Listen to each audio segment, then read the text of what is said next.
নমস্কাৰ, মোৰ নাম নয়নজ্যোতি বৰ্মন। মই এইবাৰ APSC CCA এক্সামত কোঅপাৰেটিভ এডুকেশ্যন অফিচাৰ ৰেংক 1 হিচাপে সিলেক্ট হৈছোঁ। মই আপোনাৰ প্ৰিলিমছটো মোৰ সেল্ফ ষ্টাডি আছিলে, যিহেতু মই ফুল টাইম ৱৰ্কিং প্ৰফেশ্যনেল হয়, আৰু মেইনছটো মই SPM IS একাডেমীৰ পৰা কোচিং কৰিছিলোঁ মেইনছ আৰু ইণ্টাৰভিউৰ কাৰণে। মই APSC প্ৰিপেৰেশ্যন এইটো মোৰ প্ৰিলিমছ ছেকেণ্ড এটেম্প্ট আছিলে আৰু মেইনছ ফাৰ্ষ্ট এটেম্প্ট আছিলে। মই বেছিকেলি চাব গ'লে লাষ্ট ইয়েৰ এৰাউণ্ড আপোনাৰ ফেব্ৰুৱাৰী 2023 পৰা প্ৰিপেৰেশ্যন ষ্টাৰ্ট কৰিছিলোঁ। তাৰপিছত যেতিয়া মোৰ প্ৰিলিমছটো ক্লিয়াৰ হ'ল, তেতিয়া মই ফুল ফ্লেজেডলি SPM IS একাডেমী, আমাৰ সত্যজিৎ ছাৰ হওক, মৃদুল ছাৰ হওক, মই যিখিনি পঢ়াইছিলে মই কণ্টিনিউৱাছলি খতম কৰি গৈছিলোঁ। মই যিহেতু মই ৱৰ্কিং কৰ্মৰত আছিলোঁ, সেইকাৰণে মই অনলাইনে লৈছিলোঁ, কিন্তু মই বস্তুবোৰ ডেইলি ক্লিয়াৰ কৰি গৈছিলোঁ। আৰু যেনেকৈ মোৰ এটাই ষ্ট্ৰেটেজি আছিলে গোটেই এক্সাম ক্লিয়াৰ কৰোঁতে, যে মই স্মাৰ্ট ষ্টাডি কৰিব লাগিব, হাৰ্ড ষ্টাডি বেছি জোৰকৈ পঢ়ি লাভ নাই, যিহেতু মোৰ তাত বেছি টাইম নাছিলে। আৰু তাৰ উপৰিও মোৰ এটাই আছিলে যে আমাৰ যিবোৰ গুৰুজ আছিলে সেইবোৰক চ'ৰ্চেছ বেছি চাব নালাগে, এটা চ'ৰ্চেছে মই চাইছিলোঁ।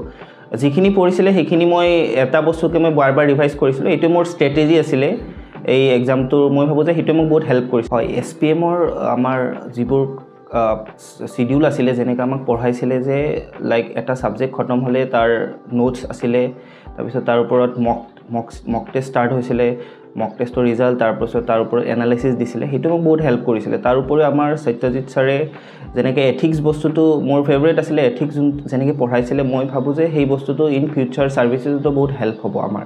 তাৰ লগতে আমাৰ যোনটো নিউজ পেপাৰ এনালাইচিছ ডেইলি কৰে, তাৰ লগতে আপোনাৰ ইকনমিক্স যোনটো পঢ়াইছিলে ভালকৈ, তাৰ লগতে জিঅ'গ্ৰাফী হওক, যদিও টাইম কম আছিলে, কিন্তু বস্তুটো ইমান ভালকৈ পঢ়োৱা হৈছিলে যে এই বস্তুটো বাৰ ৰিভাইজ কৰাৰ কাৰণে সেইটো বহুত লাভ হৈছিলে।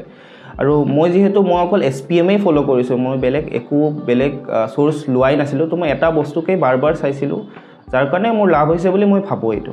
হয়, SPMৰ নোটছ আমাৰ যেনেকৈ কণ্টেণ্ট এনৰিচমেণ্ট আছিলে, তাৰ বাহিৰেও আপোনাৰ যেনেকৈ আমাৰ ছাৰহঁতে এভৰি ছাবজেক্টৰ মাজত কিবা যদি আপোনাৰ ক্ৰুচিয়েল মমেণ্টছ আছে, তাৰ কাৰণে গোটেই ছাৰবোৰ লগ হৈ পেলাই সেইটোৰ ওপৰত ভালকৈ আমাক জাষ্টিফাই মানে ভালকৈ কেনেকৈ, ইভেন আপোনাৰ ইণ্টাৰভিউ টাইমতে চাওক, গোটেই ছাৰহঁতে প্ৰিভিয়াছ এক্সপিৰিয়েঞ্চ হওক, এতিয়া প্ৰেজেণ্টলি কোনবোৰ ছিটুৱেশ্যনৰ ওপৰত কুৱেশ্যন বেছ কৰিব পাৰে, তাৰ ওপৰত ভালকৈ আমাক ছেশ্যন লৈছিলে।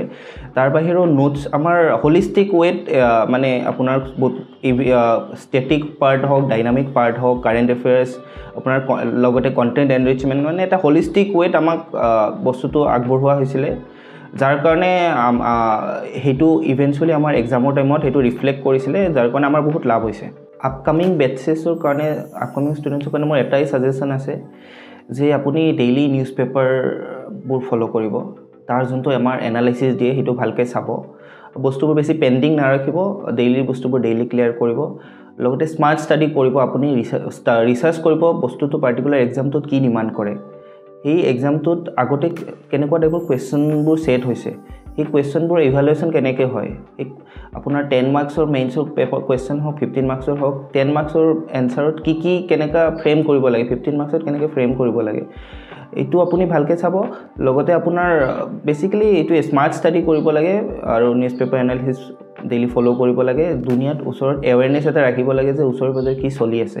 তো এই বস্তুটো ভালকৈ থাকিলে মই ভাবোঁ যে এইটো এনাফ হয়। Thank U.